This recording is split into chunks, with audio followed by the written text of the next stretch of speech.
Jom. Kita ada lagi yang tak ambil ya? Ada lagi dah?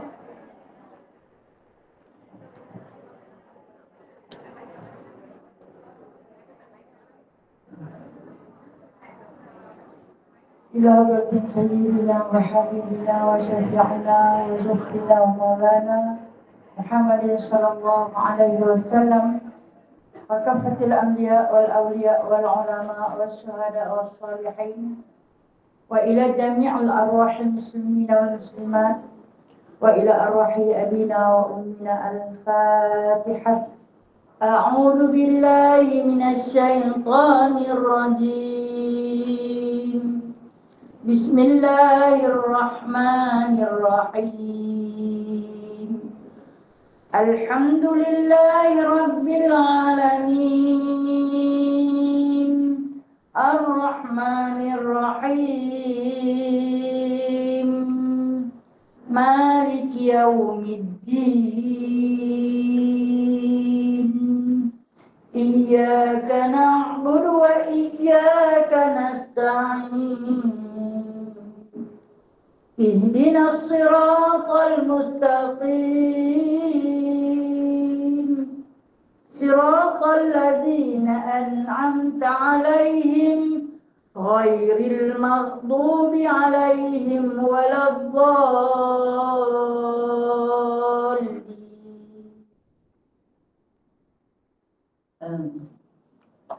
أعوذ بالله من الشيطان الرجيم. بسم الله الرحمن الرحيم. الذين كانت أعينهم في غطاء عن ذكري وكانوا لا يستطيعون سمعا. أفحسب الذين كفروا أن يتخذوا عبادي من دوني أولياء. إنا أعتدنا جهنم للكافرين نزلا. قل هل ننبئكم بالأخسرين أعمالا الذين ضل سعيهم في الحياة الدنيا وهم يحسبون أنهم يحسنون صنعا. أولئك الذين كفروا بآيات ربهم ولقائه فحبطت أعمالهم فلا نقيم لهم يوم القيامة وزنا. ذلك جزاؤهم جهنم بما كفروا واتخذوا آياتي ورسلي هزوا. إن الذين آمنوا وعملوا الصالحات كانت لهم جنات الفردوس نزلا خالدين فيها لا يبغون عنها حولا. قل لو كان البحر مدادا لكلمات ربي لنفد البحر قبل أن تنفد كلمات ربي ولو جئنا بمثله مددا. قل إنما أنا بشر مثلكم يوحى إلي أنما إلهكم إله واحد. فمن كان يرجو لقاء ربه فليعمل عملا صالحا ولا يشرك بعبادة ربه أحدا. سبحانك اللهم وبحمدك أشهد أن لا إله إلا أنت أستغفرك وأتوب إليك. Baca kunut nazilah. Allahumma salli ala sayyidina Muhammad. Allahumma inna naj'aluka fi nuhuri a'daina wa na'udzu bika min syururihim. Allahumma baddid syamlahum wa farriq jam'ahum wa shattit kalimatahum wa zalzil aqdamahum وسلط عليهم كما من كلابك يا قهار يا جبار يا منتقم يا الله يا الله يا الله اللهم يا منزل الكتاب يا مجري السحاب يا هازم الأحزاب اهزمهم وانصرنا عليهم. اللهم إنا نجعلك في نحور أعدائنا ونعوذ بك من شرورهم. اللهم بدد شملهم وفرق جمعهم وشتت كلمتهم وسلط عليهم كما من كلابك يا قهار يا جبار يا منتقم يا الله يا الله يا الله اللهم يا منزل الكتاب يا مجري السحاب يا هازم الأحزاب اهزمهم وانصرنا عليهم. Ya Allah, kami letakkan kamu di batang leher musuh-musuh kami, dan kami berlindung denganmu dari kejahatan mereka. Ya Allah, hancurkan kumpulan mereka. Ya Allah, pecahkan pakatan mereka. Ya Allah, leburkan pendirian mereka. Ya Allah, musnahkan langkah mereka. Cengkangkan anjing-anjingmu kepada mereka.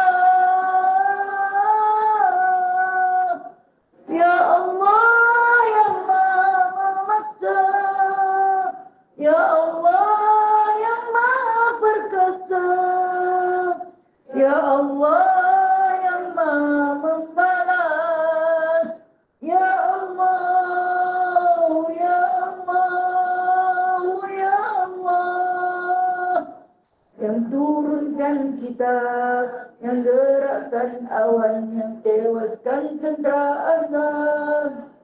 Kalahkan mereka, kalahkan mereka, kalahkan mereka, dan kemenangan untuk kami. Wassalamualaikum warahmatullahi wabarakatuh. Walhamdulillahirabbil alamin. Amin. Amin amin ya mujib doa as-sa'ilin. Ya qabil at-ta'ibin ya rahim ad-du'afa wal fuqara wal yatama wal masakin. Bismillahirrahmanirrahim. Rabbi shrah li sadri wa yassir li amri wahlul 'uqdatam min lisani yafqahu qawli. Allahumma shalli ala sayyidina Muhammad wa ala ali sayyidina Muhammad. Rabbi yassir wa la tu'assir. Rabbi tamim bi khair ya karim.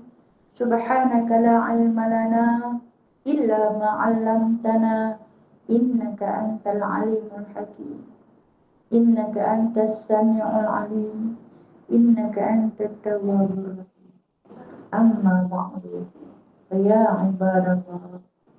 Alhamdulillah, sekalian sahabat-sahabat yang dirahmati Allah, yang diridhoi baginda Nabi sallallahu alaihi wasallam.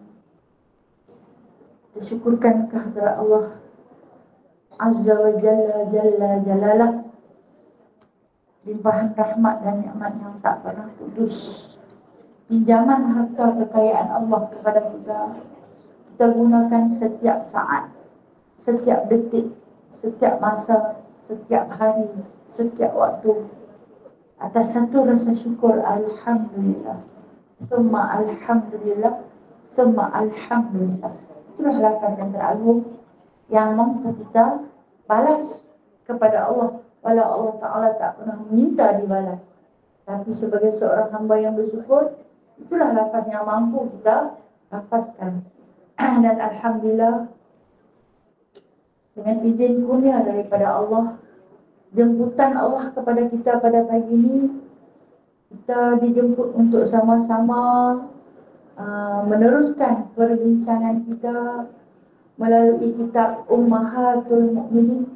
Di perbincangan kita tentang ummahat, ibu orang beriman.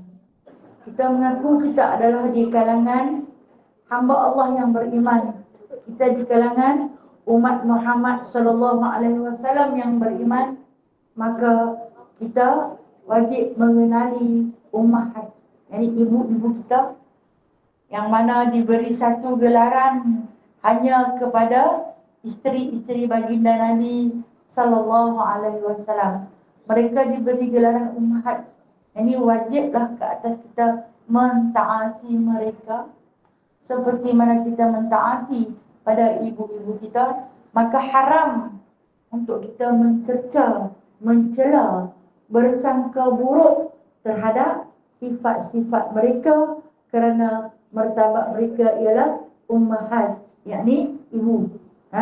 Seperti mana kita menjaga martabat ibu kita, begitu jugalah kita wajib menjaga martabat ibu mukminin, yakni isteri kepada baginda Nabi sallallahu alaihi wasallam. Kita berhenti pada minggu yang lalu, minggu-minggu yang lalu, yakni sedikit sentuhan kita tentang nasab keturunan Sayyidatina Khadijah radhiyallahu anha, yang mana kita telah pun berkongsi bersama-sama, yakni dia terkenal di seluruh kota Mekah. Beliau ialah seorang janda yang rupaiwan, yang hartawan, yang dermawan.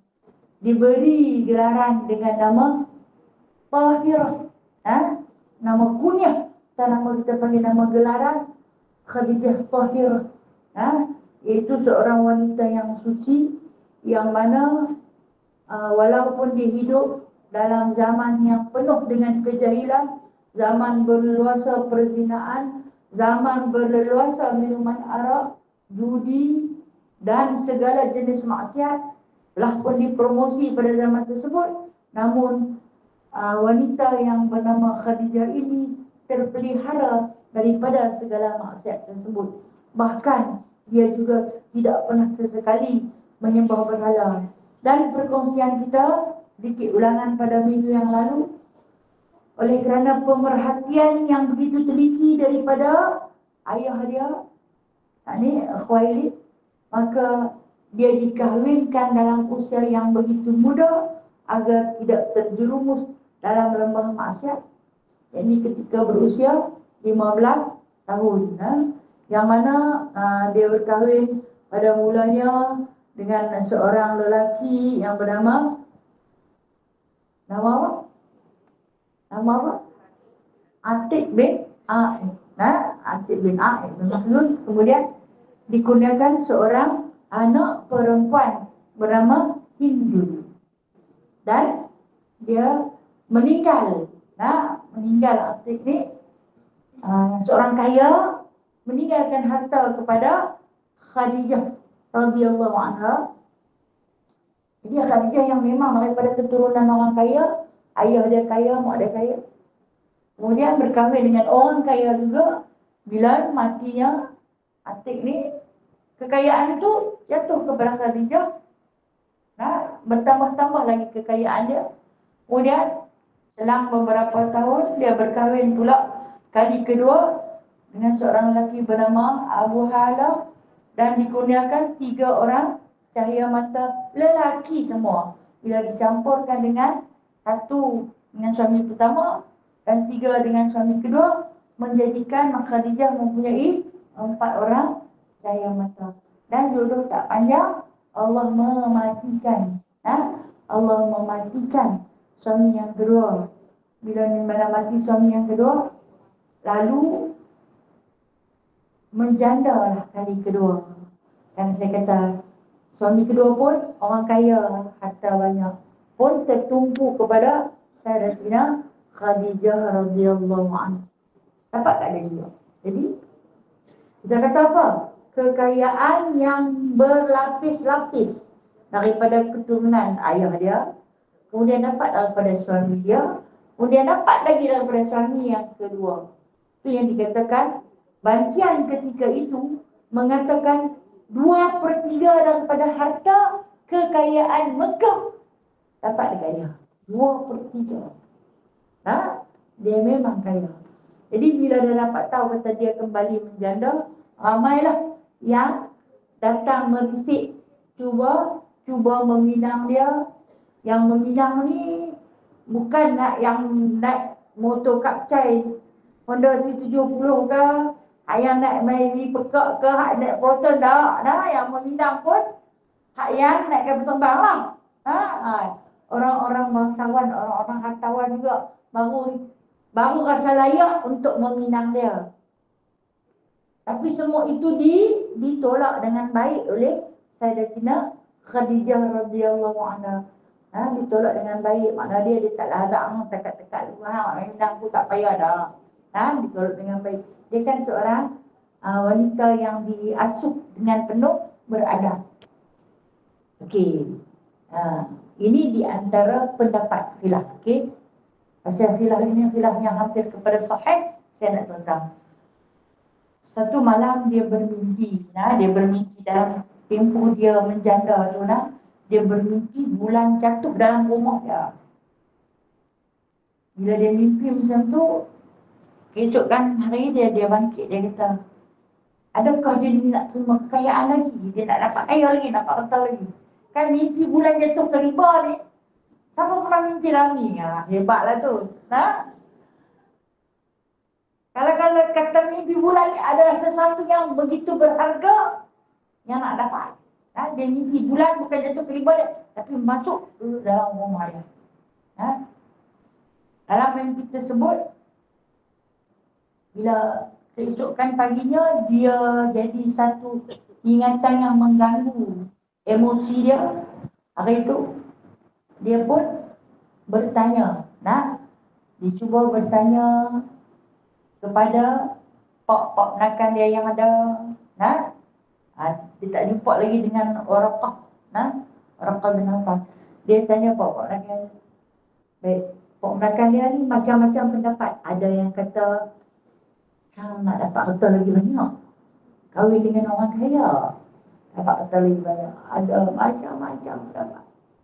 Okey, di antara pendapat dan pendapat yang dia terima tu, satu yang dia boleh pakai, yang mana dia akan berkahwin dengan seorang lelaki yang kaya dunia akhirat. Yang kaya dunia akhirat. Dia duk tunggu jawapan yang nak kahwin dengan lelaki yang kaya dunia akhirat.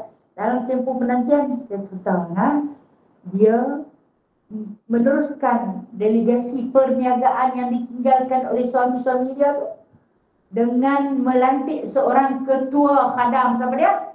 Nama Maisarah. Kan? Dia kata, kemudian Maisarah ni tak menang. Tak menang. Sebab banyak nak kena pergi jauh. Jadi Maisarah memerlukan kepada seorang lagi pengurus. Pengurus untuk menguruskan harta kekayaan ketika mana dibawa berdagang. Jadi iklan dikeluarkan untuk mencari siapa yang nak boleh kerja dengan dia. Dalam pencarian, maka Maisarah yang mencadangkan, kita panggil Al-Aminah. Kan dia panggil kepada Rasulullah dengan gelaran Al-Amin. Kita panggil Al-Aminah. Kata Khadijah, aku pernah dengar nama dia. Aku pernah jumpa dia sekali dua kali.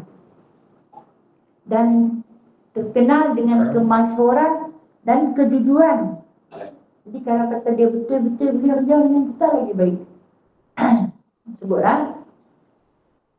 Kemudian Masyarah ni bertanya, bukan Khadijah bertanya, tapi Masyarah bertanya.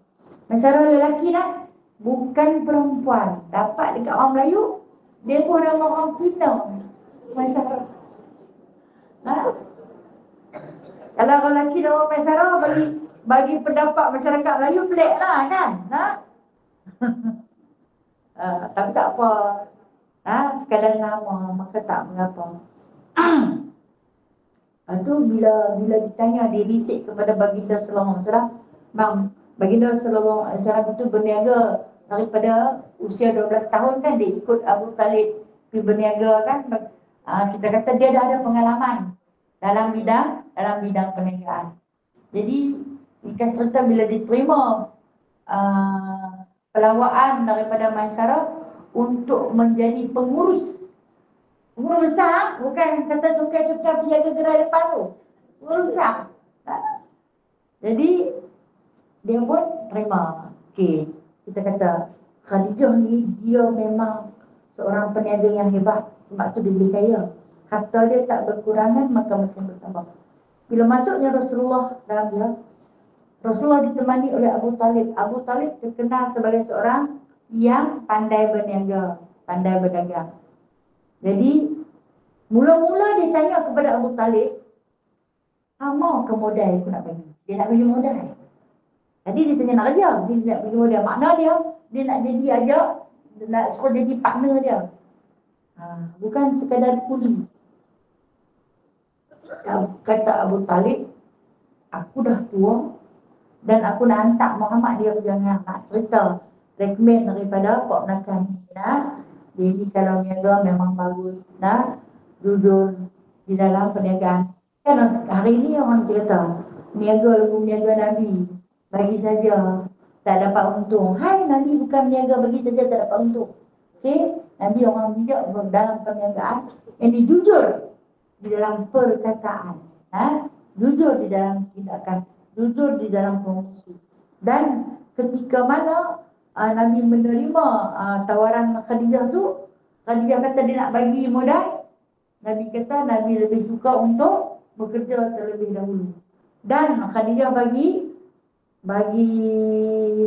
tawaran, baik, aku terima kamu sebagai pekerja, tetapi keuntungan akan kubahagi sama rata. Yang kata Rasulullah pernah jadi seorang kaya. Dia pernah jadi kaya dan dia pernah jadi seorang yang paling fakir. Yang baru ni kita baca hadis dia, 3 bulan dapat dekat pasar, bisa dapat apa nak makan. Dia pernah jadi seorang yang paling kaya ketika mana dia bekerja dengan Khadijah. Sebab dia bukan kuli Khadijah, tetapi dia lebih kepada partner. Sebab bila mana dia bawa balik keuntungan, Khadijah akan kira kepada dia sebagai saham dalam perniagaan. Itu dia dapat banyak. Okey. Tempat yang pertama kita tahu, berdagang di Syam. Agak jauh perjalanan nanti, kemudian bila pulang harta yang dibawa, barang dagangan yang dibawa berlipat kali ganda bawa balik mai. Kemudian Khadijah akan membahagikan keuntungan sama rata, dan Baginda Sallallahu Alaihi Wasallam akan mengambil bahagian upah Maisarah, diberi pada Maisarah dan kepada khadam-khadam yang lain. Rasulullah punya jujur, dia ambil apabila keuntungan itu dibahagi 2, dia ambil daripada keuntungan dia tu, dia bayar gaji dekat siapa? Dekat khadam-khadam Khadijah. Patutnya bukan tugas dia, Khadijah lah bayar, kan? Tapi dia bayar sebab dia rasa dia menerima lebih daripada dia melabur. Dia hanya melabur tenaga dan kebijaksanaan dia serta kejujurannya, sedangkan harta adalah harta Khadijah.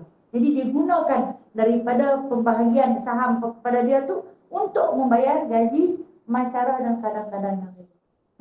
Jujur sangat-sangat. Melihat keadaan ini, terus Khadijah jatuh hati. Ni dalam kitab Bidayah wa yang ayah. Menceritakan tentang Khadijah ni lepas Rasulullah dah bertindak macam tu, Rasulullah kembali lepas 2 bulan nak pergi pula. Jadi dia fikir macam ni, aku ni nak berbincang banyak dengan dia, nak bersembang banyak dengan dia, sedangkan batasan aku sebagai seorang perempuan, dan dia pula jenis tak pandang muka orang. Rasulullah dia takkan memandang pada perkara-perkara yang haram. Maknanya Khadijah masa tu masih haram untuk dia. Bila bersembang bagi dia lebih banyak tunduk. Bagi Khadijah dia rasa macam tak puas. Sembang dia ni faham ke tak faham ni, tengok orang tu benar. Jadi dia beritahu kepada Maisarah, aku nak halalkan perhubungan bos dengan pengurus ni, nak menghalalkan.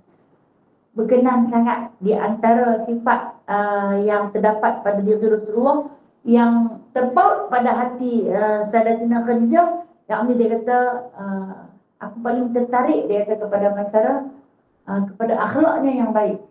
Walhal Nabi SAW paling handsome, paling handsome, muda, umur berapa? 25 kan? Khadijah ni umur 40. Anak kaya. Anak 10 pun tak apa kalau kaya.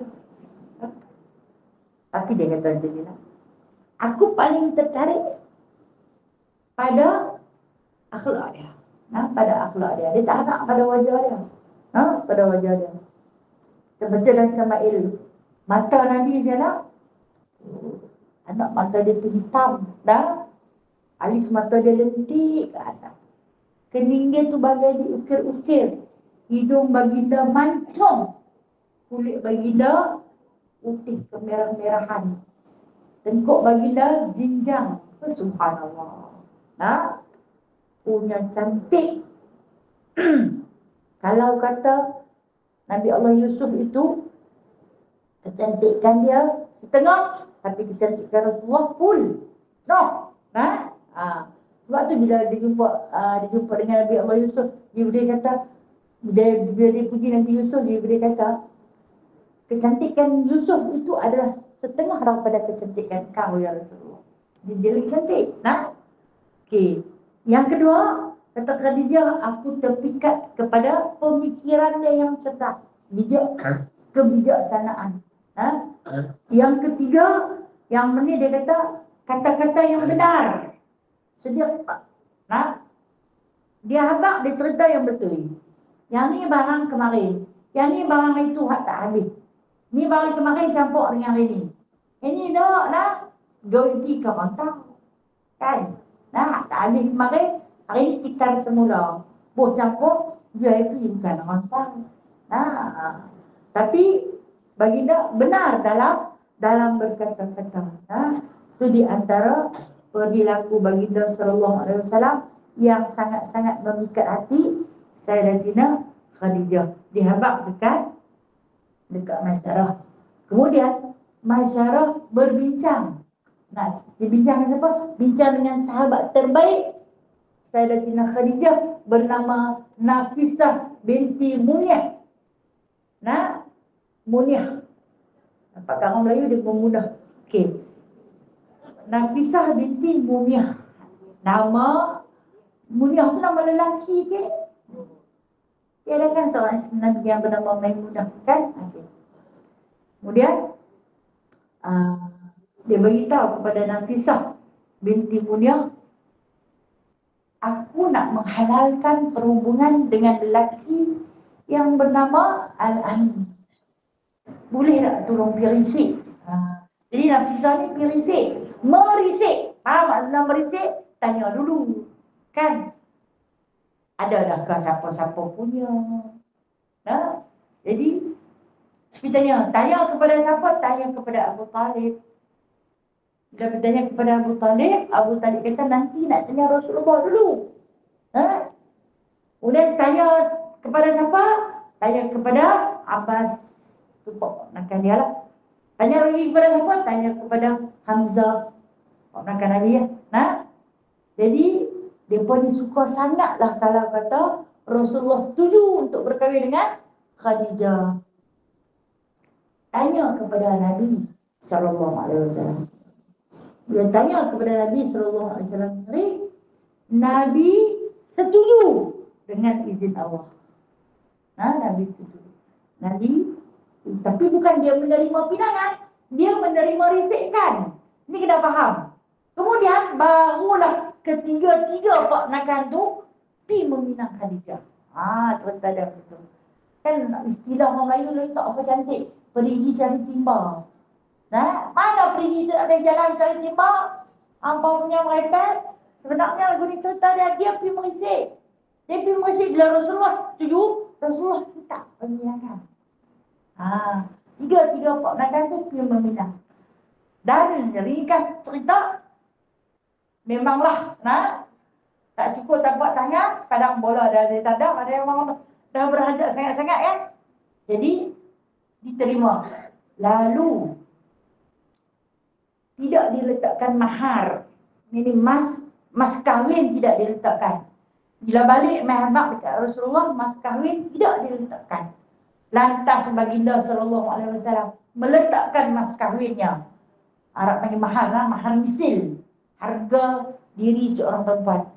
Dan Rasulullah membayar mas kahwin 20 ekor unta muda. Bukan unta bencen, kan unta muda yang dibayar mahar. Apa boleh minang tak dara orang lah ni? Kau janda ya, boleh minang bayar sampai harga 20 ekor unta. Jadi ni yang kata, bukti mengatakan Rasulullah pernah jadi orang kaya. Dia berdagang dengan Khadijah, boleh jadi kaya. Itu di antara sejarah perkahwinan. Dan di dalam sirah-sirah yang diriwayatkan daripada Ibnu Ishaq mengatakan baginda sallallahu alaihi wasallam berkahwin selepas 2 bulan, lepas perbincangan merisik tu, dan persetujuan dicapai, lepas 2 bulan berkahwin. Kahwin terus dengan Khadijah. 2 bulan macam mana?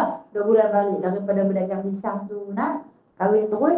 Dan perkahwinan itu berlaku, kalau nak dikirakan, ni kata Ibnu Ishaq, dia pengkaji sejarah Nabi yang paling sahih. Dia kata kalau nak dikirakan bulan hijrah hari ini 10 Rabiul Awal. 10 Rabiul Awal, mengikut pendapat ahli sejarah, yang walaupun masa itu tak dikirakan lagi bulan hijrah. Bulan hijrah bermula daripada Nabi berpindah ke Madinah.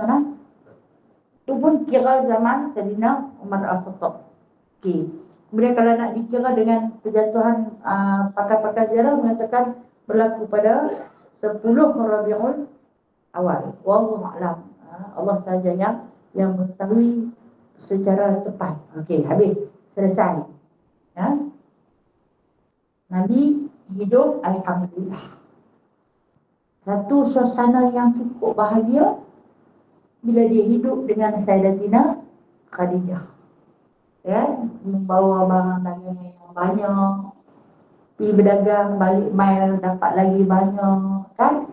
Tak payah bagi dua dah, makin banyak. Yang kata langit tak selalu cerah, kan? Dalam rumah tangga baginda sallallahu alaihi wasallam, Nabi ni kata Maisarah, kan? Maisarah banyak cerita tentang Rasulullah. Sepanjang perjalanan kami pergi dan balik, kami tak pernah dipayungi awan hitam romam. Dan waktu balik, kedengaran suara daripada langit panggil, "Ya Muhammad, ya Muhammad." Kata cari tak ada. Dan ketika tu Rasulullah takut bila mendengar nama dia diseru, cari tak ada siapa. Kita pun kadang-kadang dengar nanti panggil, seolah-olah ada orang panggil, tak ada orang tegur, kan? Bersangka baiklah malaikat dengan setan sudah. Kadang-kadang orang bagi salam, spontan dia bagi salam, kita pun siap jawab salam. Carilah tudung kelang kabut, pergi jenguk, tak ada orang. Malaikat membawa rahmat dalam rumah kita, dalam diri kita. Baginda sallallahu alaihi wasallam sering ditegur. Kata Maisarah itu suara dari langit. Suara dari langit. Okey. Keadaan Rasulullah ni memang duka cita apabila datang setiap tahun puak-puak musyrikin Quraisy ni akan menyambut hari kematian Nabi Ibrahim. Kemudian mereka ada sambut hari Nabi Ibrahim siap bina Kaabah. Adalah hari-hari perayaan. Bila paling menyedihkan dalam suasana tu, mereka akan bertawaf sambil minum arak dalam keadaan yang memabukkan hingga luar kawalan. Mereka akan menanggalkan pakaian satu persatu, bertawaf dalam keadaan bertelanjang, lelaki dan perempuan. Dan Rasulullah paling benci melihat suasana sedemikian. Dalam masa-masa ni Rasulullah bawa dia kedua orang kota Mekah. Tak duduk di situ. Pergi duduk di tempat lain. Kadang-kadang baginda pergi duduk di Muzdalifah sampai selesai acara tersebut, baru balik ke rumah. Baginda pergi duduk di Arafah sampai selesai. Baginda pergi duduk di Mina.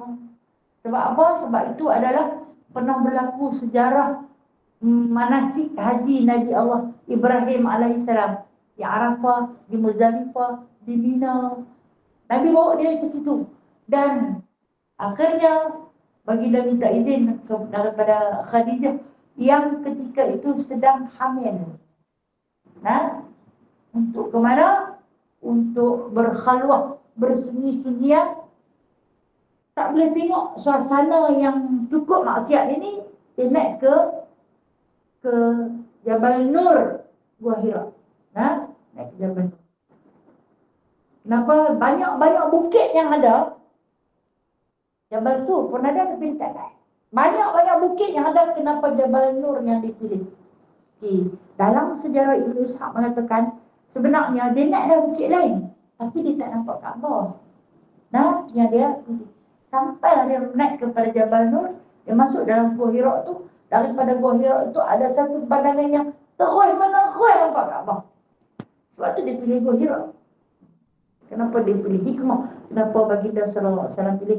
Sebab baginda sallallahu alaihi wasallam tahu di antara cerita-cerita Nabi Ibrahim alaihissalam membina Kaabah bukanlah lagu cara macam yang dipersambut dengan penuh kemaksiatan.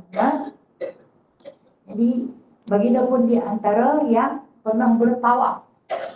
Pernah masuk beribadah waktu dia umur 25 tahun, 35 tahun dia nanti masuk beribadah, iaitu dengan bertawaf di Baitullah.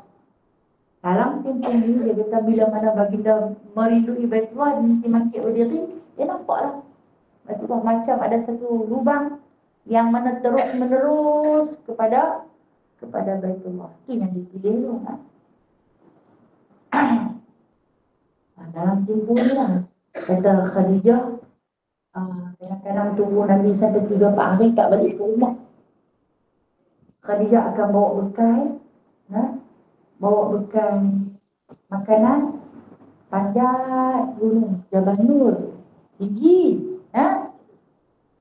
tinggi lah ni, dah rendah, hafisan, makin rendah, kita orang nak naik boleh tahan juga lah nak sampai ke puncak. Tambah kalau hak comel-comel lagu saya ni, jadi-jadian juga lah kan. Bangkak lagi 4 last sekali saya okey.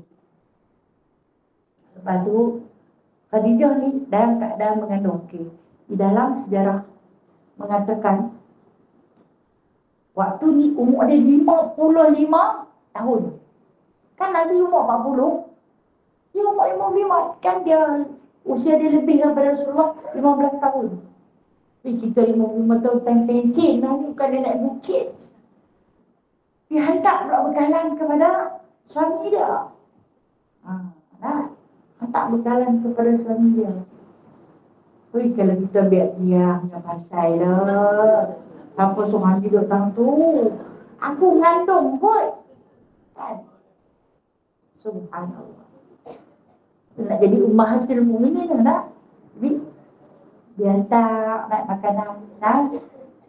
Rasulullah nanti kata dekat dia, tak payah hantar lah dia kata tujuan dia kata nak tengok Rasulullah, rindu sangat. Dah 2-3 hari tak tengok wajah suami tu dah. Bukan nak marah lah.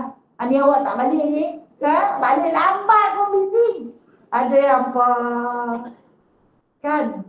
Tengok jam lambat sikit yang tanya, ni kita mana ni? Dah lewat. Waktu duduk ibu, subhanallah. Saya janji, okey, nikah sultanah. Sampailah baginda sallallahu alaihi wasallam menerima wahyu pertama. Wahyu pertama kita tahu surah yang paling masyhur, surah Al-Alaq. Ada pendapat lah kata turun 17 Ramadan, tetapi waktu yang paling tak tepat 17 Ramadan. Yang paling tak tepat. Tarikh yang paling tak tepat lah. Tapi di antara tarikh-tarikh yang dianggap hampir sahih 27 Ramadan. Hampir sahih. Tapi tak salah. Sebab dia memang turun dalam bulan Ramadan. Jadi tak salah lah bila kita sambut 17 Ramadan tu sebagai nuzul Quran. Kalau tanya orang kita orang Malaysia, dia sambut tu. Mereka tak sambut. Bukan dia. Tapi tak salah. Oleh kerana tak salah, maka mufti-mufti sepakat mengatakan harus. Pasal apa? Nak bagi kita meraihkan turunnya Al-Quran. Okey. Dan bila dapat wahyu pertama tu, baginda sallallahu alaihi wasallam pun turun terus baliklah. Kita dah baca cerita tentang macam mana Jibril masuk. Yang dia masuk dalam gua kepada Rasulullah. Gua tu memang cukup-cukup untuk 2 orang je. Kecil, bukan besar, kecil. Cukup-cukup untuk 2 orang. Bila dia masuk, Jibril masuk ni dia macam satu cahaya. Kata Rasulullah, satu cahaya yang datang daripada arah belakangku, tapi meluk aku. Makin kemas, makin ketat, makin kejap. Dia peluk Rasulullah. Takut. Ingat dia seorang-seorang, tiba-tiba ada orang lain. Siapa yang nak pindah atas bukit tu, nak duduk dengan Rasulullah lah. Masjid dengan suruh baca sekian. Lepas tu ajak pula dia baca. Kan dia kata aku tak pandai baca. Ajak pula dia baca. Sekian. Tak perkenalkan diri. Dia siapa. Terus takut kan? Okay. Jadi bila Rasulullah turun, kan kata sepanjang perjalanan baginda sallallahu alaihi wasallam berlari-lari turun daripada Jabal Nur sampai di tengah jalan dengar satu bunyi loceng. Di atas langit. Bila baginda mendongak ke langit, nampak satu makhluk yang besar, sayapnya memenuhi masyriq dan maghrib, timur dan barat. Rupanya Jibril menunjukkan rupa dia yang sebenar. Akulah tadi yang datang dalam gua tu. Tak abang nama juga. Takut tu yang dia balik ke rumah. Peranan Khadijah ketika penurunan wahyu pertama. Aku nak baca lah. Saya kata kitab ni hanya sebagai alat di depan kita lah. Saya cuba huraikan daripada hadis-hadis yang masyhur, hadis sahih, hadis muttafaqun alaih. Khadijah radhiyallahu anha mempunyai darjat yang tinggi kerana beliau merupakan wanita pertama yang beriman dengan Nabi Muhammad sallallahu alaihi wasallam, serta dia juga manusia yang pertama menganut Islam dan banyak membantu dalam perjuangan dakwah baginda sallallahu alaihi wasallam dalam menyebarkan Islam. Bahkan Nabi Muhammad sallallahu alaihi wasallam memuliakannya berbanding wanita-wanita yang lain seperti dalam beberapa hadis. Peristiwa penting berkenaan kehebatan Khadijah radhiyallahu anha di dalam menenangkan baginda serta beriman dengan baginda adalah ketika turunnya 5 ayat pertama Al-Quran sewaktu Rasulullah sallallahu alaihi wasallam berada di Gua Hira. Setelah beberapa malam tanpa diberitahu, yang memeluk serta mengajarkan ayat Al-Quran itu adalah Jibril. Diriwayatkan dalam sebuah hadis bahawa setelah baginda menerima wahyu yang pertama di Gua Hira, baginda terus pulang ke rumah dalam keadaan berdebar-debar. Lalu baginda meminta Khadijah radhiyallahu anha menyembuhkan baginda. Setelah baginda bertenang, baginda mengadu dan menceritakan kepada Khadijah radhiyallahu anha apa yang telah berlaku. Lalu baginda berkata, "Faqad khasyitu ala nafsi."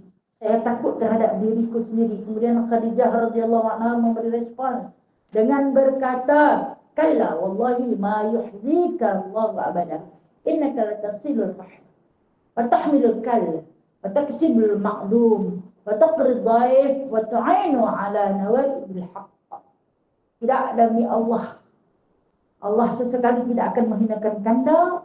Hal itu kerana sesungguhnya kanda sentiasa menghubungkan silaturahim terhadap kaum kerabat, menanggung bebanan orang lain, juga kerana kanda mendapat hasil perniagaan yang tidak mampu diikuti oleh selain daripada kanda, dan kanda membantu orang yang lemah dalam bekerja, serta kerana kanda memulihkan tetamu dan membantu dalam perkara yang benar. Okay. Ini satu hadis sahih. Diceritakan bila mana baginda SAW sampai ke rumah dalam keadaan bergegar badan, berdebar jantungnya kerana takut apabila didatangi oleh satu makhluk yang bukan lelaki, bukan perempuan, bukan binatang, bukan manusia. Tetapi adalah satu makhluk yang dia tak tahu nak cerita macam mana. Sampai di rumah dalam keadaan ketakutan yang menggigil. Kenapa? Demam. Terkejut, demam. Satu selimut tak boleh. Dia selimut, dia kata zamiluni. Selimutlah aku. Rasul bergerak badan. Tak. Khadijah ni yang kata punya baik, dia tak tanya pasal apa. Dia dapati suami dia sakit, suami dia demam, dia selimut. Kemudian masuk lapisan yang ketiga, masih lagi bergegar badan Rasulullah. Yang disertakan bergegar Rasulullah selimut, tapi peluh tu sampai lempap lapisan selimut yang ketiga tu. Pecah peluh kita panggil. Dan ketika itu Sayyidatina Khadijah peluk Nabi ke atas pun masih bergegar. Akhirnya dia berdiri di sisi baginda sallallahu alaihi wasallam. Dia kata, seandainya yang datang kepada suami aku tadi ialah iblis, maka lihatlah wajah dan juga auratku. Dia buka aurat dia bukan bertelanjang. Okey? Lihatlah auratku. Tapi seandainya yang datang kepada suamiku tadi ialah malaikat, maka dia akan malu memandang auratku. Jadi dia buka hijab dia buka, mungkinlah kita kata ada berpakaian tapi nampaklah perhiasan dia. Keadaan gegaran yang berlaku pada diri Rasulullah itu berhenti. Dan tahulah dia, malaikat malu sebenarnya melihat aurat kita. Malaikat malu. Sebab tu bila ditanya hukum mandi telanjang, harus. Malaikat malu tengok. Yang malaikat tak masuk. Okey, hukum okey. Dan kemudian berhentinya gegaran pada diri Rasulullah tu bahawa Rasulullah tertidur. Kalau tenang lah. Kalau kita lah, aku tak tahu lah. Daripada wartawan lah. Tanya soalan. Dia tanya, subhanallah. Hebatnya wanita. Bila dah hari tenang, suami tu bangkit. Lepas dah tidur yang lama, bangun daripada tidur yang lama. Dia tengok Rasulullah betul-betul nak cerita dekat dia, barulah dia duduk. Bagi makan, bagi minum, baru dia tanya. Kan saya kata dia tak minta kadang untuk diri dia, sebab dia nak berkhidmat dengan Rasulullah. Anak pula kapak tu, umur 55. Anak dia kan anak 6. Bermakna umur 55 tu duduk beranak lagi. Kita mungkin awal dah kan. Kalau pergi peluk tu tak baik dah. Rumah kau. Okey. Allah SWT. Kemudian dia tanya Rasulullah. Dalam kitab ni dia tak tulis lah. Dia tanya Rasulullah, pasal kau? Dia tanya, pasal kau? Rasulullah kata di sini, laqad khashitu ala nafsi. Aku takut terhadap diri aku. Sambungan daripada hadis ni, Rasulullah kata, apa yang dia takut? Dia takut dia jadi gila. Dia takut dia jadi gila. Kenapa? Sebab dia tengok benda pelik. Apa apa yang main tu baru dia cerita macam mana Jibril tu masuk, dan dia kata dia tak tahu benda tu benda apa. Dia aku takut khasyid. Maksud dia kata aku takut ala nafsi, takut diri aku ni jadi gila. Kalau aku cerita ke hangpa mungkin hangpa tak percaya. Mungkin hangpa tak percaya. Siapa yang aku jumpa? Macam mana dia gini. Jadi Khadijah ni tak kata hangpa tu aku dah kata dengan duduk di sana lama-lama. Hang pergi duduk buat apa? Aku kata jangan pergi, hang pergi juga. Tak, dia tak kata. Terus membenarkan. Membenarkan kata-kata Rasulullah tu yang dalam masyhur yang kita baca tadi sama-sama tu. Dia kata hang tak gila ya Rasulullah. Saya takut dah hang tak gila. Demi Allah. Allah sesekali tidak akan menghinakan kanda. Ini ganti nama. Kita tak tahu apa yang Khadijah radhiyallahu anha panggil kepada Rasulullah sallallahu alaihi wasallam. Tetapi penulis memuliakan gelaran. Kita panggil abang, kita panggil ayang, kita panggil habib, kita panggil baby. Tak salah panggil kat suami baby. Bukan baby.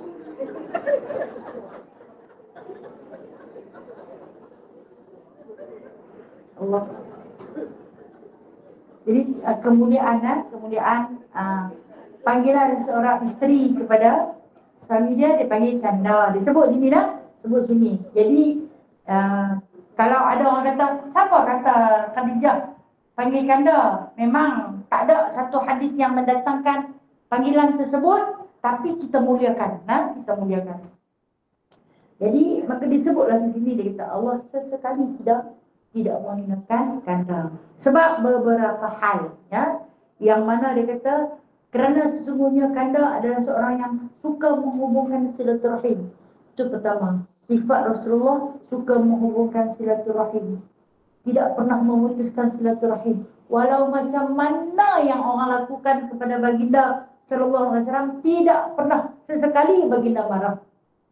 Tak pernah sesekali. Dan mana yang keduanya, sifat baginda sallallahu alaihi wasallam suka menanggung bebanan orang lain. Tak boleh tengok orang susah. Sama ada susah dari segi harta ataupun susah dari segi emosi, akan baginda bantu dengan sedaya upaya. Kemudian sifat baginda yang ketiga, kata Khadijah, kanda dia adalah di antara yang suka membahagikan perniagaan tu. Bila dia dapat hasil yang banyak, dia kata apabila mendapat perniagaan yang hasil yang banyak yang tak mampu dimiliki orang lain, dia nak share. Okey, macam ni contoh dia. Dia akan berkongsi rahsia kejayaan dia. Dia tak rahsia seorang-seorang. Kebaikan Nabi sallallahu alaihi wasallam. Dan kemudian satu lagi kebaikan yang begitu hebat terdapat pada diri Nabi sallallahu alaihi wasallam, dia sentiasa memuliakan tetamu. Sentiasa memuliakan tetamu.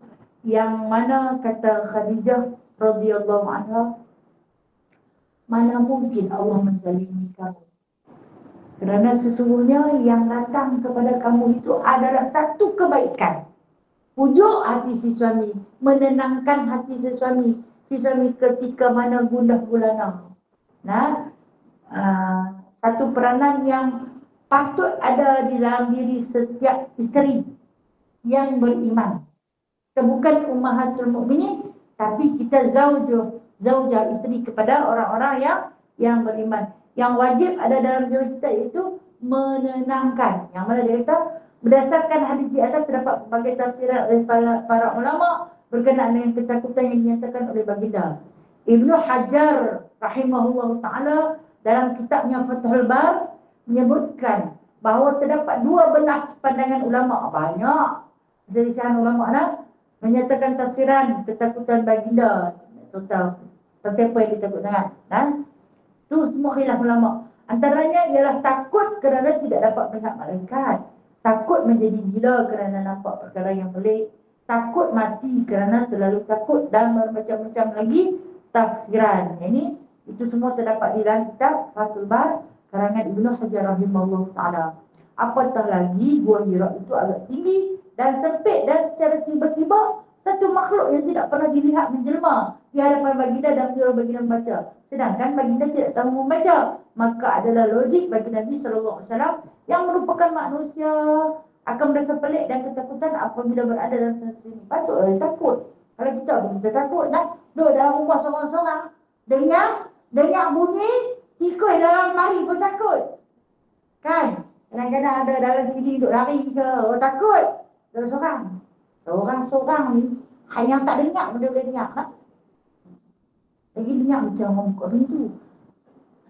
Tengok akhirnya pintu tak dibuka pun, tapi dengar. Dengar macam kalau ada pintu pagar tu, jangan buka pagar.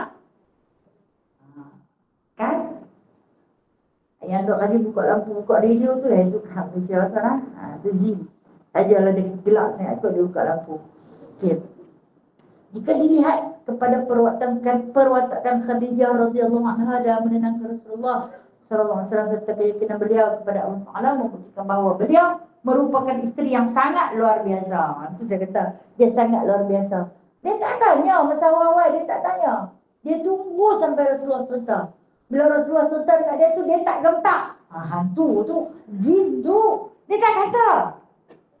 Tapi dia kata, demi sesungguhnya, demi Allah tu tak zalim. Allah tu tak banyak nak buat dekat kau begini. Hanya seorang yang baik, dia kata.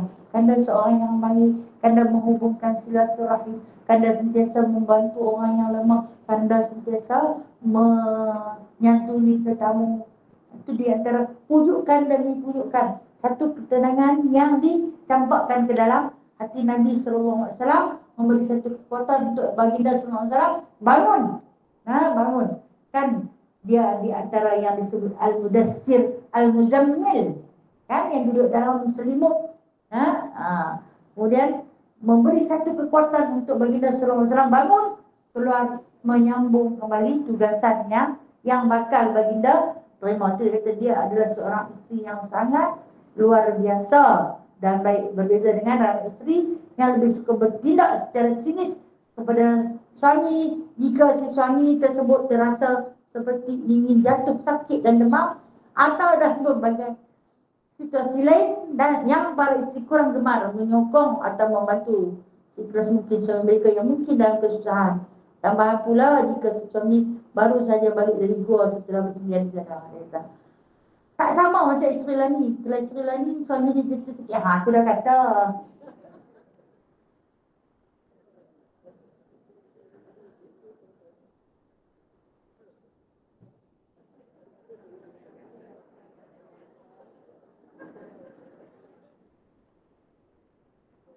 Astagfirullah. Allahu Akbar. Tambah pula kalau balik dari gua lama lagi dah. Astagfirullah. Allahu Akbar. Apalah dosa-dosa kami ya Allah. Maka sebaiknya untuk para pendakwah atau secara umumnya semua lelaki untuk mencari isteri yang memahami dan menyokong dakwah serta pekerjaannya sangat senang dan atau susah, seperti yang ditunjukkan oleh Sayyidatina Khadijah radhiyallahu anha, cinta agung Rasulullah sallallahu alaihi wasallam, cinta teragung milik baginda Nabi sallallahu alaihi wasallam. Sebab tu dia yang dinamakan hubbul azim. Rasulullah panggil dekat dia hubbul azim, cinta agung kepada Sayyidatina Khadijah radhiyallahu anha. Masya-Allah ta'ala.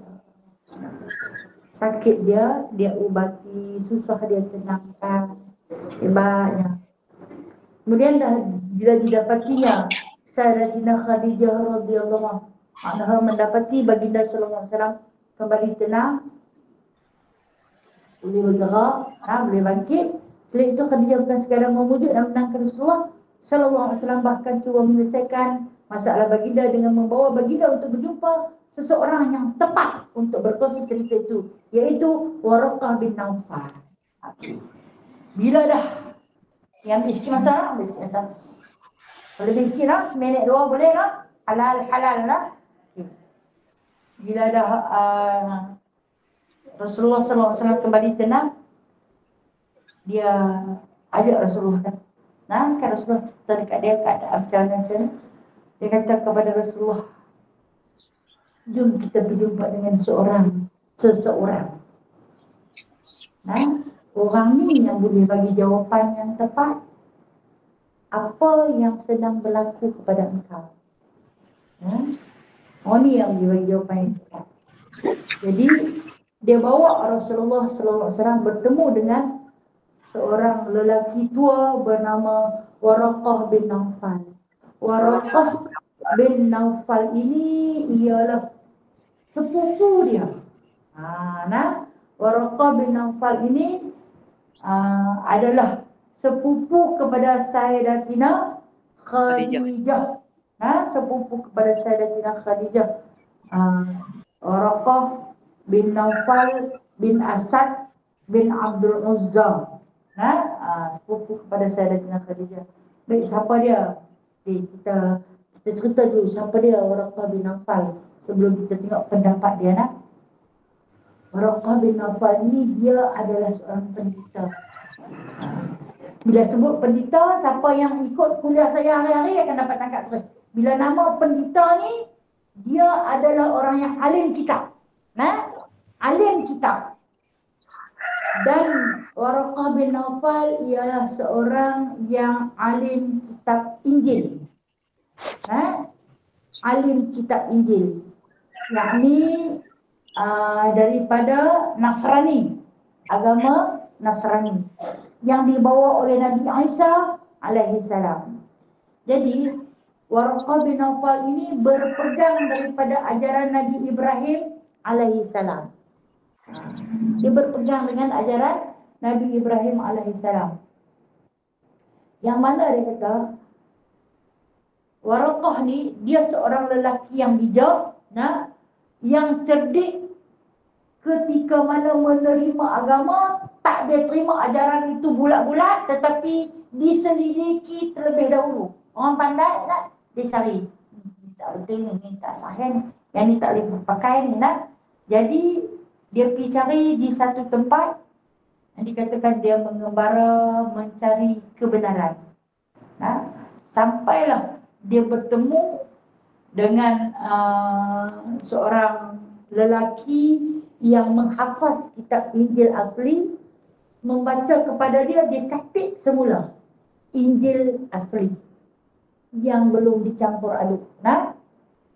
Jadi dia catat semula dengan keasliannya, maka dia faham sampai dia belajar betul-betul memahami bahasa Hebrew, yakni bahasa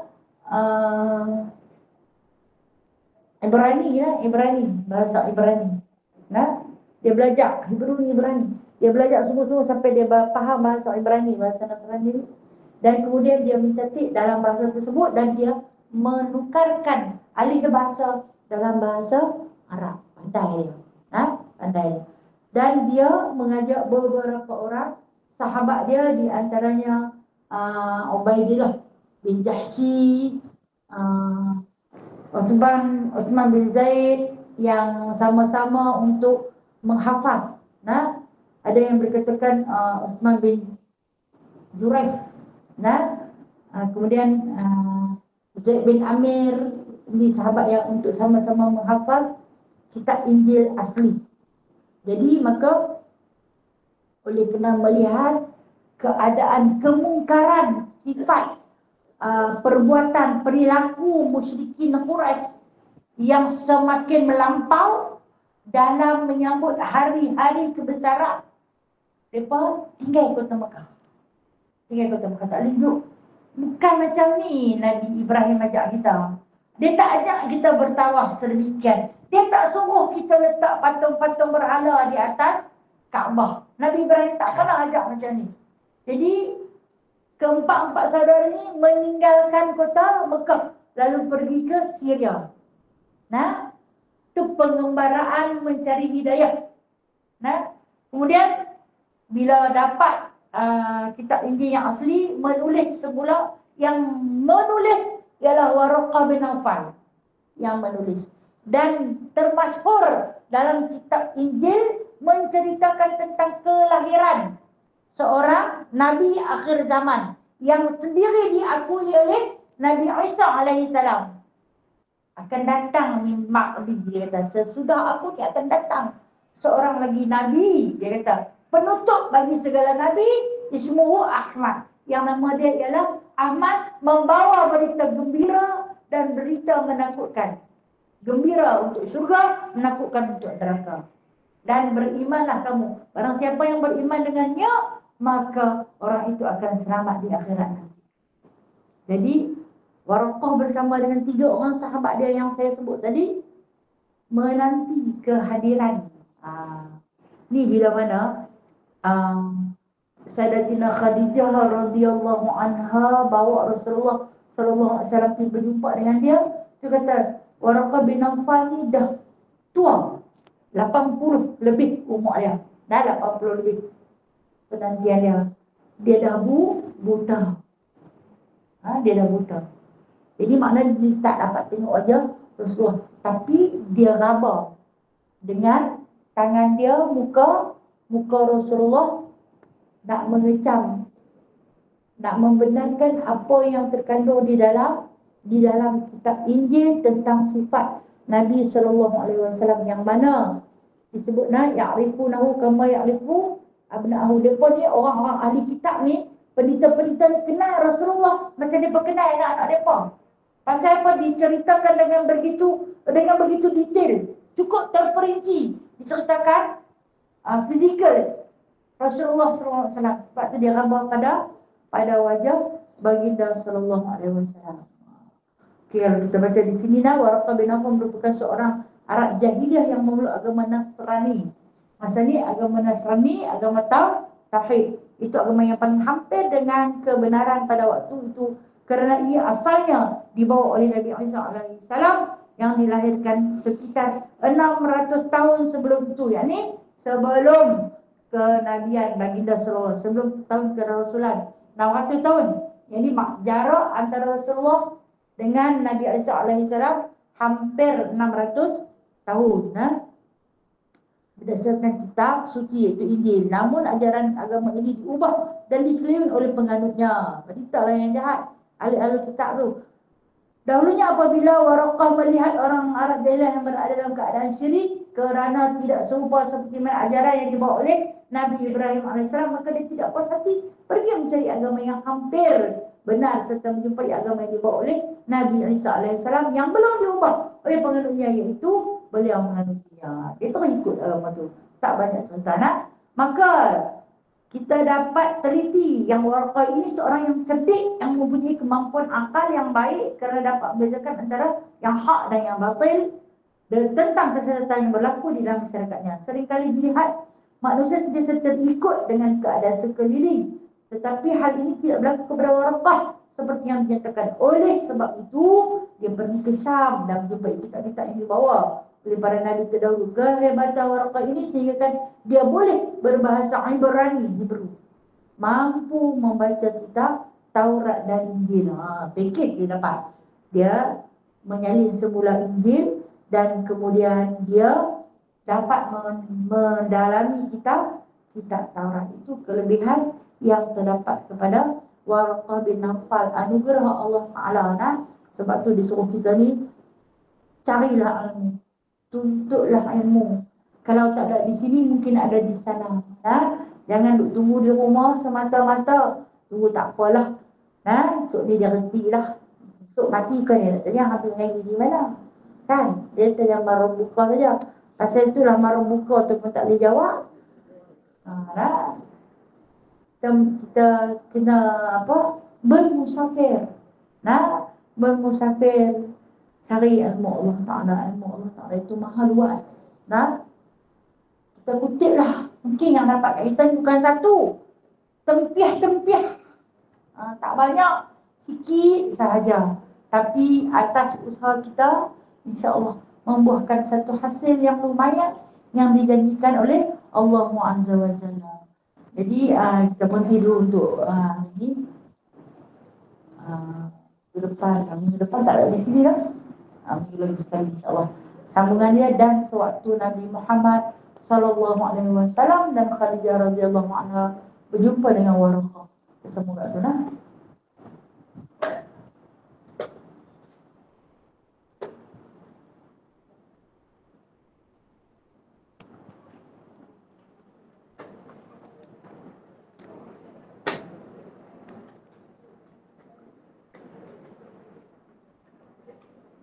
Okey, ada soalan saya.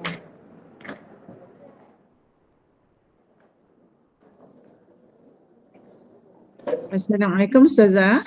Assalamualaikum Ustazah, Kak warahmatullahi Indah nak tanya ni, yang bila kita baca Al-Kahfi kan, Kak Indah ni anak murid barulah tapi dah tua dah Ustazah. Nak tanya yang bila tang Rabbana atina min ladunka rahmah tu, kita angkat tangan tu pasal apa Ustazah? Baik, terima kasih. Terima kasih Kak Intan. Sama-sama Ustazah. Okey, saya pernah bagi jawapan dah. Mungkin sebab Intan kata Kak Intan ni baru kan. Okey. Kenapa setiap kali kita baca surah Al-Kahfi sampai kepada ayat yang ke-10, kita semua akan angkat tangan. Saya pernah sementara kan. Rabbana wahablana Rabbana atina min ladunka rahmah wa hayyi lana min amrina rasyada. Dia adalah salah sebahagian daripada petikan doa yang Nabi selalu bawa. Yang ni dia kata Rabbana atina min ladunka, ya Allah ya Tuhan kami, berilah kepada kami, kurniakanlah kepada kami min ladunka, daripada sisimu ya Allah. Apa yang kita minta daripada Allah ni, yang ada di sisi Allah rahmat. Rahmat yang ada, sebab kita tahu kalau Allah bagi rahmat, dengan rahmat dia lah kita nak ke surga.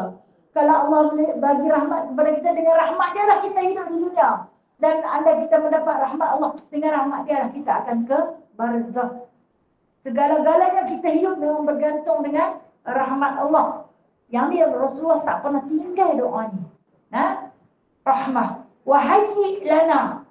Hayyi ni bimbinglah aku, pimpinlah aku, tunjukkanlah kepada aku. Min amrina, dalam setiap urusan, dalam setiap keputusan, dalam setiap pekerjaan yang aku sedang buat ni, rasada, pimpinanmu. Berilah pimpinanmu di dalam setiap urusan, setiap pekerjaan. Apa yang kita nak buat, segala keputusan yang kita nak buat, minta Allah Ta'ala beri rasada, beri petunjuk. Doa mahal ni. Yang kita bawa pada ayat yang ke-10.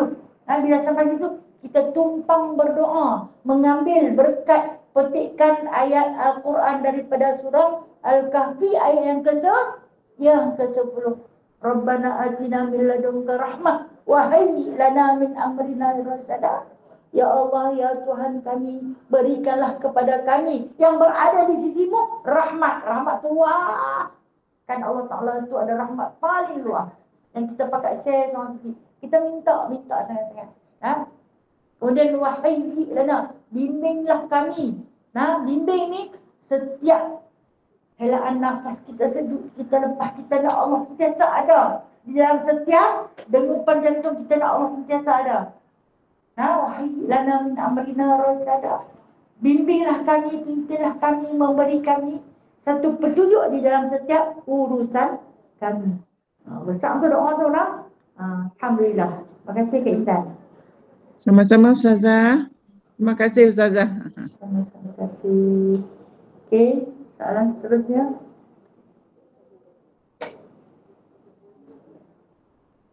Ya Hajar. Silakan Hajar. Assalamualaikum warahmatullahi wabarakatuh.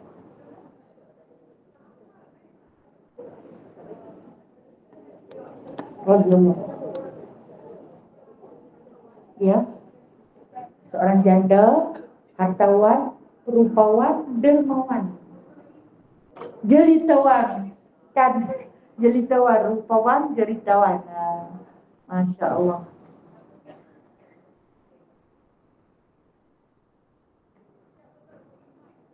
Ada mereka nak dengar sama soalan aja. Lagi Ustazah. Assalamualaikum. Salam. Question tadi jadi tawar lah Ustazah. Ya. Okay, soalan saya Ustazah, ada 2-3 soalan. Saya tengok masa macam tak ubah nak mengizinkan. Dalam kisah pertunangan Salidah Khadijah berisik tu, dalam bacaan Ustazah, ada tak riwayat yang merekodkan Rasulullah pernah dipinang oleh orang lain, oleh wanita lain? Itu soalan pertama. Baik. Terima kasih. Dalam pembacaan penelitian saya, Pernah tak Rasulullah dipinang oleh Yatil? Ada. Nah, ada baginda sallallahu alaihi wasallam. Orang kalau berkenan ni, no, pernah diceritakan dalam beberapa riwayat. Itu bukan hadis, itu riwayat. Bila riwayat ni mungkin betul, mungkin tak betul. Kan? Okey. Dia pernah dipinang beberapa kali. Nah, tetapi baginda sallallahu alaihi wasallam lebih memilih untuk berdiam diri. Nah, saya tak mencerita secara terperinci, saya takut cerita saya umum. Tapi pernah dipinang beberapa kali, namun baginda tidak menolak secara mentah, tapi dengan cara elok baginda lebih memilih untuk berdiam diri, nak mencari tempoh kematangan. Tempoh kematangan kelayakan seorang lelaki berkahwin 25 tahun. Jadi Allah Subhanahu Wa Taala tarik sampai umur Nabi sallallahu alaihi wasallam sampai 25 tahun, dibukakan pintu hati menerima cinta Khadijah radhiyallahu anha. Hebat kisah cinta dia pun. Hebat kisah cinta dia pun. Nanti ada masa kita share sikit macam mana percintaan. Bukan cinta ada berjalan harta belum kahwin tu dah. Percintaan selepas perkahwinan cukup hebat. Nanti kita cuba cerita satu-satu romantik sangat Rasulullah ni kan. Dan Khadijah tu baik sangat-sangat. Allahu Akbar. Sayu hati kan kalau kita baca sayu hati. Dia seorang ibu yang ada anak 6. Kemudian anak tu hampir-hampir nak rapat-rapat anak tu. Dia kena bela. Sampai ketika dia sakit, kakak pula kena mengasuh adik-adik. InsyaAllah ada rezeki kita ke depan kita akan jumpa percintaan yang romantis. Masih aja. Okay, satu lagi Ustazah. Dalam Quran, isteri Nabi ada 11 kan? Ada 13 dan 13 tapi dimaknanya 11. Dalam surah Al-Ahzab dan surah Al-Takabur ada jelas menceritakan kisah-kisah para isteri Nabi. Zainab, Hafsah dan sebagainya. Tapi Zainab Khadijah ni Kurang. Iya. Tetapi bila saya dengar Ustazah cerita tadi surah Al-Muzammil dan surah Al-Mudassir, adakah itu secara tersembunyi menceritakan kepribadian Sayyidatina Khadijah? Betul. Dalam Al-Quran banyak diceritakan tentang isteri-isteri baginda sallallahu alaihi wasallam. Bahkan Aisyah paling banyak diceritakan tentang. Dan ada pernah yang Rasulullah bagi kata dua lah, aku nak cerai hamba apa ada. Kan kata, umpama ada aku cerai hamba, kalau hamba tak sabar. Tapi kenapa Khadijah yang tak ada cerita dia? Okay. Bila mana cinta terlalu memuncak, nama tak disebut, cerita hampir-hampir terpadam. Kalau kita tengok dalam Al-Quran, nama Muhammad ada 2 kali. Adakah Allah Ta'ala tak mencinta kepada Rasulullah? Okey. Terlalu cinta kepada Rasulullah. Orang yang dicintai namanya tak disebut secara tepat. Okey. Tentang kisah Sayyidatina Khadijah. Kalau tafsir di dalam surah Mudassir, saya baca kitab Tafsir Jalalain. Karangan Imam Syekh Jalaluddin mengatakan tentang percintaan Khadijah radhiyallahu anha di dalam kitab Tafsir Jalalain adalah melalui surah Muzammil. Macam mana Sayyidatina Khadijah melepaskan hijab dia, memeluk Nabi sallallahu alaihi wasallam dari atas. Nak tenangkan getaran yang terdapat. Kita panggil apa? Gegaran. Ketan. Ketan. Peluk naik ke atas. Tapi bukan kerabat. Bayangkan bayi dalam saya kalau naik. Tak mengah kalau tu. Pelukkan sayang seorang isteri. Kan itu yang diceritakan, dilepaskan. Itu adalah tafsiran daripada Syekh Jalalain. Syekh Jalalain menceritakan macam mana lembutnya Sayyidatina Khadijah membelai baginda sallallahu alaihi wasallam adalah tafsir surah Muzammil. Kalau ada rezeki kita jumpa surah Muzammil, kita cuba tafsirkan mengikut pandangan ulama-ulama mufassirin tentang penceritaan kehebatan Khadijah dalam menenangkan baginda sallallahu alaihi wasallam. Ada dalam surah Muzammil. Makasih aja. Okey. Ada soalan lain?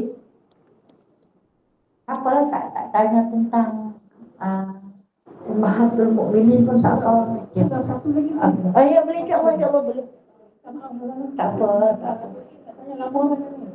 Bila kita solat sudah, habis solat tu kita zikir Assalamualaikum kan. Saya difahamkan itu adalah jawapan salam pada Khadijah kepada Allah Taala. Bila kena Allah memberikan salam kepada Ibrahim kami pada Nabi Muhammad. Mengapa begitu kepada Khadijah bahawa Allah menitipkan salam kepada Khadijah. Ya. So maknanya ya Allah, engkau Tuhan kesejahteraan, daripadamu datang kesejahteraan dan kepadamu kembali kesejahteraan dan masuklah kami semua ke dalam surga. Ya benar dan salam. Okey, baik. Nah, satu perkongsian daripada Hajar, Rasulullah sallallahu alaihi wasallam ketika menerima wahyu daripada malaikat Jibril alaihi salam. Ketika ni yang terlafaznya berkaitan Allahumma antas salam, terhasilnya Allahumma antas salam ni, Sayyidatina Khadijah sedang sakit. Sedang sakit. Masa tu Sayyidatina Fatimah kecil lagi. Dia menyusu. Dia sedang menyusu Sayyidatina Fatimah dalam keadaan yang dah habis susu. Tak ada apa nak makan. Dia dah jadi mufis. Susah. Susah. Daripada wanita yang paling kaya sampai jatuh susah. Kemudian datangnya Jibril alaihi salam membawa wahyu kepada baginda sallallahu alaihi wasallam. Sebelum bertemu dengan Rasulullah sallallahu alaihi wasallam, dia mengambil wahyu, Allah Taala menitipkan salam. Masya-Allah. Hebatnya wanita bernama Khadijah binti Khuwailid. Allah Azza wa Jalla, Allahu Jalla Jalalah berkirim salam. Hebat. Antara kalam pertama yang Rasulullah kenal. Dan sebelum wahyu dimasukkan ke dalam diri baginda sallallahu alaihi wasallam, Allah menitipkan salam buat Khadijah. Rasulullah menangis. Kerana rasa satu keagungan yang terdapat pada peribadi Khadijah sehingga menerima salam daripada Khalik pencipta. Dan apabila diberitahu kepada Khadijah yang ketika itu sedang sakit. Sakit. Dia cerita dia nak mati itu 3 tahun. Rintitan dia sakit. Dia sakit. Kita kata kesihatannya merosot. Jadi bila dia terima salam daripada Allah Ta'ala, itulah yang tertancul. Daripada bila dia menjawab salam daripada Allah. Orang kalau terima salam ni, maksud dia sejahtera. Bermakna jaminan kesejahteraan untuk dia. Dia jawab dengan penuh takzim. Allahumma antas salam.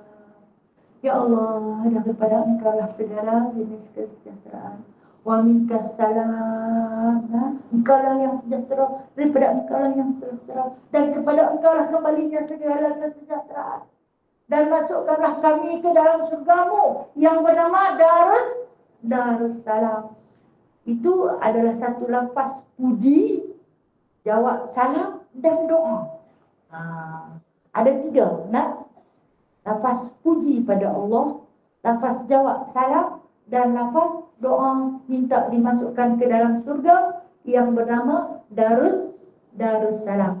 Kita baca ni ketika mana selesai solat, iaitu kalau nak duduk dalam yang Rasulullah ajar.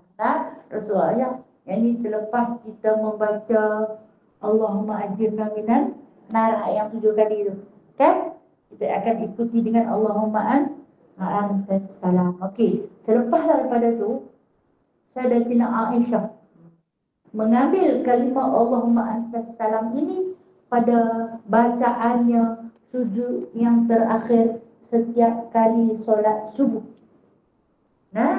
Setiap kali solat subuh. Sebab kan dia pernah rasa cemburu kepada Sayyidatina Khadijah. Sebab Rasulullah selalu tersasul menyebut nama Khadijah radhiyallahu anha di depan dia. Jadi Rasulullah kata, wanita paling istimewa di dunia ni takkan aku jumpa dah. Sampai aku mati aku tak jumpa dah. Antara yang hebat, dia menerima salam daripada Allah. Orang tak pernah salam. Sebab itulah bila mana Rasulullah baca Allahumma anta salam ni, Sayyidatina Aisyah ambil kalam ini dibaca pada setiap kali solat subuh sujud yang terakhir. Jadi kalau kita nak beramal macam Sayyidatina Aisyah, beramal boleh. Sebab kita ni memang tak menerima salam daripada Allah secara terus. Yang tukang bawa salam tu siapa? Malaikat. Yang tukang sampai salam tu siapa? Rasulullah sallallahu alaihi wasallam. Hebat kot yang membawa salam. Kita ni kalau kata, ini Datuk kirim salam. Wah, Datuk. Kebeliak dia mata kalau tengok muka Datuk. Dia kenal aku. Masya Allah, ni Allahu Azza wa Jalla. Okey, terima kasih. Seorang lagi yang kat pintu tadi angkat tangan. Ya? Tambah? Okey. Dah? Okey. Tak apa. Mana? Lepas soalan tu nak? InsyaAllah ta'ala panjang umur. Dia minggu depan tak ada di sini. Boleh saya bagi je. Nah? Sahabat-sahabat lain. Boleh ke? Dia halal ya. Boleh.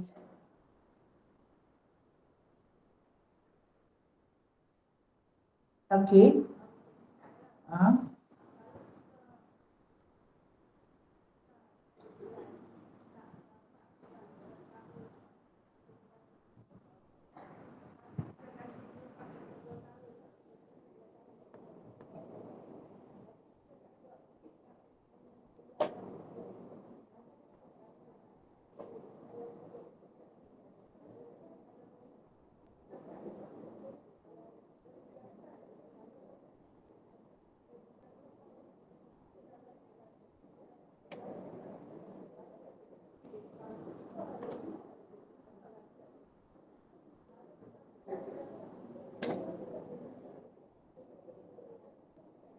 Dapat boleh.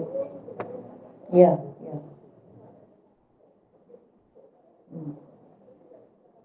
Bayar zakat. Barang perhiasan.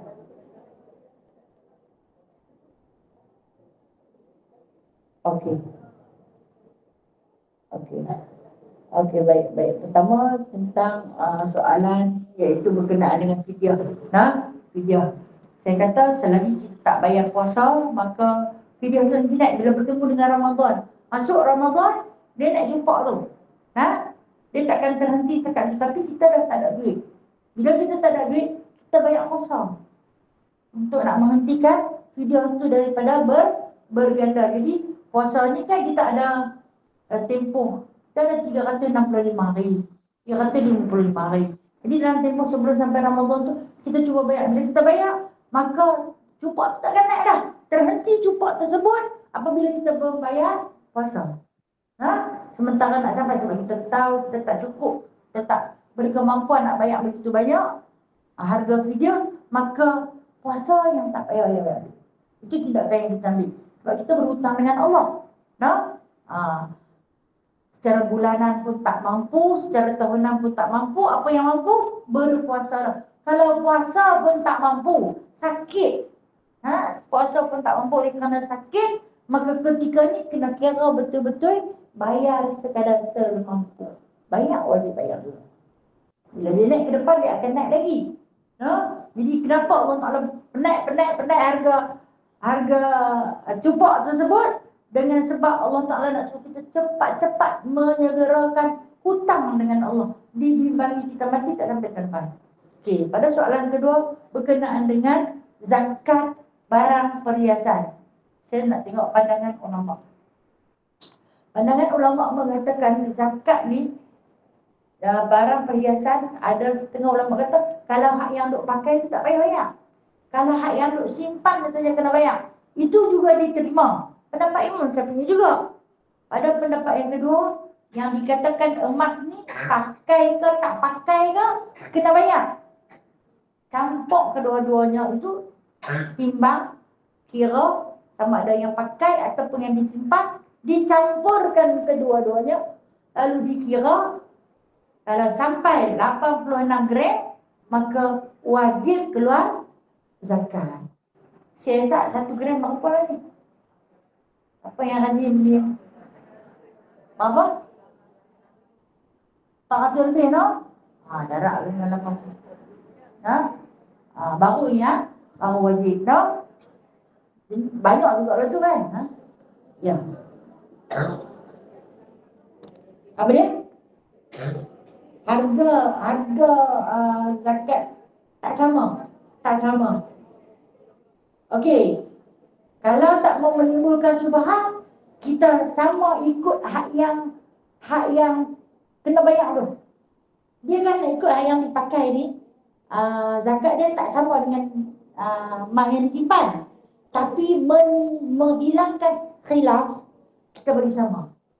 Kita bagi sama. Tak banyak mana pun kan. Hanya 2.5 saja. Jadi nak mengurangkan khilaf, kita campur bagi sama. Kira bagi sama. Senang dan mudah. Yang lebih bayaran kita itu ianya dianggap sebagai zakat sunat, yang sedekah. InsyaAllah no? Untuk orang yang banyak-banyak jongkok emas tu balik fikir timbang no? Kena, Abina, saya minta maaf. Mohon maaf atas kekurangan diri saya. Dan apa yang silap itu adalah lemah dan kurangnya saya maaf. Tadi kalau tergelak lebih, kata kita bukan seorang isteri yang baik, kita baru dah belajar nak jadi baik, kan? Kita bukan isteri yang baik, baru dah belajar nak jadi baik. Sampai bila nak baik? Sampai bila tak apa-apa. A'udzubillahi minasyaitonirrajim. Bismillahirrahmanirrahim. Alhamdulillahirabbil alamin hamdan katsira, hamdan yuwafi ni'amahu wa yukafi'u mazidah. Ya Rabbana lakal hamdu kama yanbaghi li jalali wajhikal karim wa 'azimi sultanik. Ya Allah, ya Tuhan kami, pemilik langit dan bumi, kami pohon kepadamu ya Allah. Ampunkanlah segala dosa-dosa kami. Ampunilah dosa ahli keluarga kami. Ampunilah dosa kedua ibu bapa kami. Ya Allah, ya Tuhan kami, Tuhan yang memiliki segala ilmu, campakkanlah ke dalam dada kami, dalam hati kami, sedikit daripada ilmu-Mu. Terangkanlah mata hati kami untuk menjadi petunjuk di dalam perjalanan di dunia dan menjadi imbalan pahala di akhirat nanti. Wahai Allah, tempatkanlah kami bersama dengan orang-orang yang beriman, kekasih-kekasih-Mu, siddiqin, syuhada dan juga salihin. Wahai Allah, jadikanlah kami dan ahli keluarga kami yang beriman di dunia dan juga di akhirat. Himpunkanlah kami di padang mahsyar nanti bersama dengan para anbiya-Mu. Masukkanlah kami ke dalam surga nanti bersama dengan para rasul-Mu. Allahumma rabbana la tuzigh qulubana ba'da idh hadaitana wa hab lana min ladunka rahmah innaka antal wahhab. Ya Allah, ya Tuhan kami, kurniakanlah kepada kami hati yang tenang penuh dengan kekhusyukan. Jangan Engkau palingkan hati-hati kami ini daripada hidayah-Mu. Berikanlah petunjuk-Mu kepada kami di dunia dan juga di akhirat. Wassallallahu ala sayyidina Muhammadin walhamdulillahi rabbil alamin. Taqabbalallahu minkum. Taqabbal ya karim. Terima kasih Ustazah. Assalamualaikum. Waalaikumsalam warahmatullahi wabarakatuh. Sallu ala nabi. Terima kasih semua. Sallallahu alaihi wasallam. Assalamualaikum semua. Jumpa lagi.